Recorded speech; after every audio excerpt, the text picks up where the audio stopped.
První díl našich cyklotras měl premiéru 15. dubna 2009. Tehdy jsme na jaře s Pájou vyrazili z našeho domovského Proseka na severu Prahy na okruh podél Vltavy. Při jeho natáčení jsme narazili na řadu nečekaných překážek, třeba když jsme vjeli do areálu bývalé dynamitky Nobel, hlídaného ostrým vlčákem. Původní trasu jsme prodloužili na dvojnásobek, start byl opět u metra a přes Ďáblický a Čimický les jsme zamířili na velkou skálu v Bohnicích.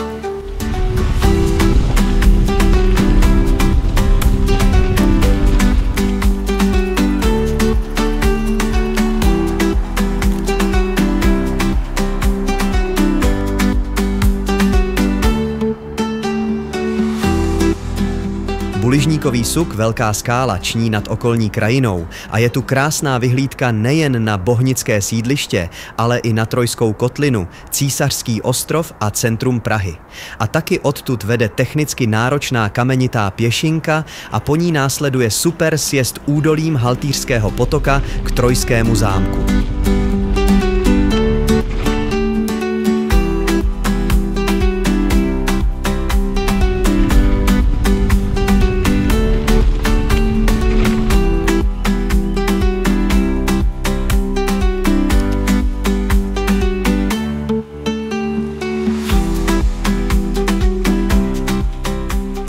Po elegantní trojské lávce se přes Císařský ostrov dostaneme do nejznámějšího pražského parku – Stromovky.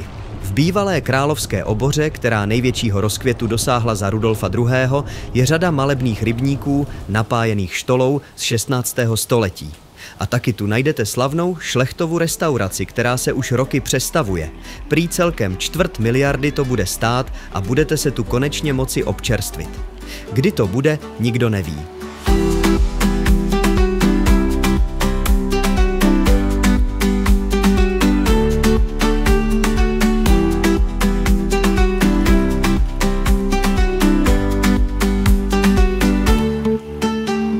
Přes Podbabu vyjedeme na Babu, odkud je další krásná vyhlídka, tentokrát na Dejvice.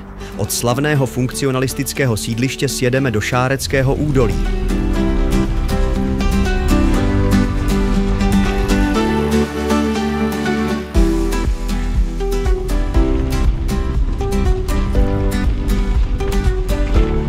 Z Dolní Šárky se přes Lisolajský hřbet dostaneme do stejnojmenné Výsky, kde nás zaujme moderně pojatá otužovací nádrž. To ale ještě nic není, protože kousek odtud začíná přírodní park Housle, kde hned na začátku roste 100 let starý ovocný sad plný původních českých odrůd. Celé údolí je vyhloubeno v devonských vápencích, překrytých během doby ledové mohutnou vrstvou z praše.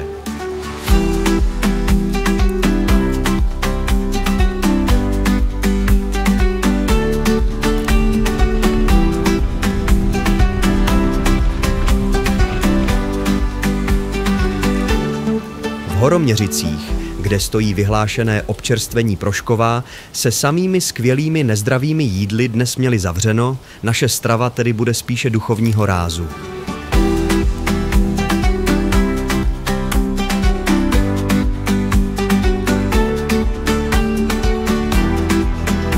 Úsek přes pole kolem osmiboké barokní kaple Nalezení svatého kříže do Číčovic patří k méně zajímavým částem cesty.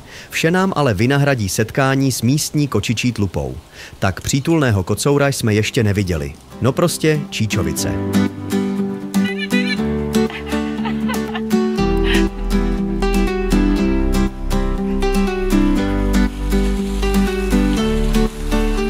Zřícenina gotického hradu Okoře je turisty hojně navštěvována a inspirovala neznámého autora tremské hymny Na Okoř je cesta.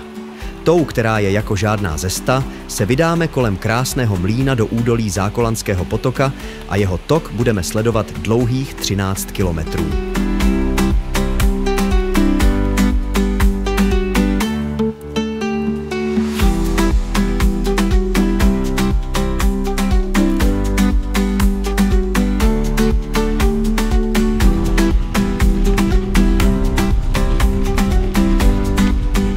Cenný biotop meandrujícího potoka chrání přírodní rezervace. V lesnatém mokřadu nalezla svůj domov řada chráněných živočichů, na okolních loukách kvetou na jaře orchideje, hlaváček a kozinec. V údolí dříve stálo několik mlýnů, z nichž většina se do současnosti nedochovala. Skalní výchoz u Kovár je tvořen krystalickými vápenci, typickými pro tuto oblast.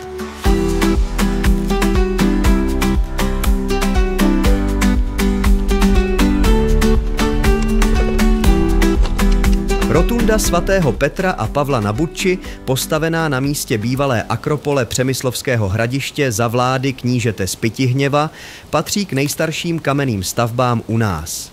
Později, ve století 12. k ní byla přistavěna románská věž.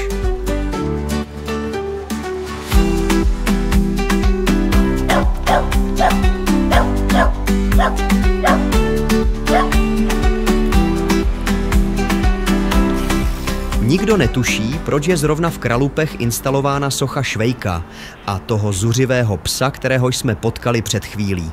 Spolu s moderní budovou městského úřadu je to však jedno z mála pěknějších míst tohoto jinak nepůvabného průmyslového města.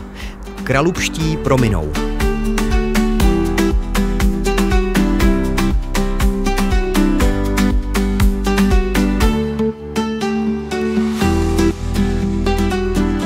Patnáct kilometrů podél Vltavy vede zprvu po asfaltové cyklostezce, která je o něco později vystřídána poměrně úzkou pěšinkou nad skalními útesy. Důležité je nebát se.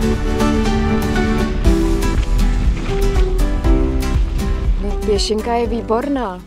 Nebála ses? Ne, já jsem čekala daleko větší hrůzu, tohle bylo v pohodě.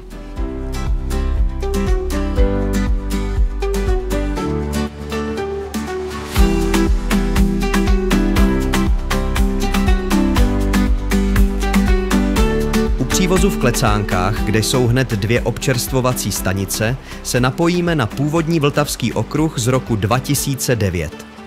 Čeká nás teď stoupání údolím Přemyšlenského potoka, přejezd přes pole kolem rekultivované skládky a další stoupání ve Starých Ďáblicích na okraj lesa, kde stojí hvězdárna z 50. let a na návrší poblíž je krásná vyhlídka.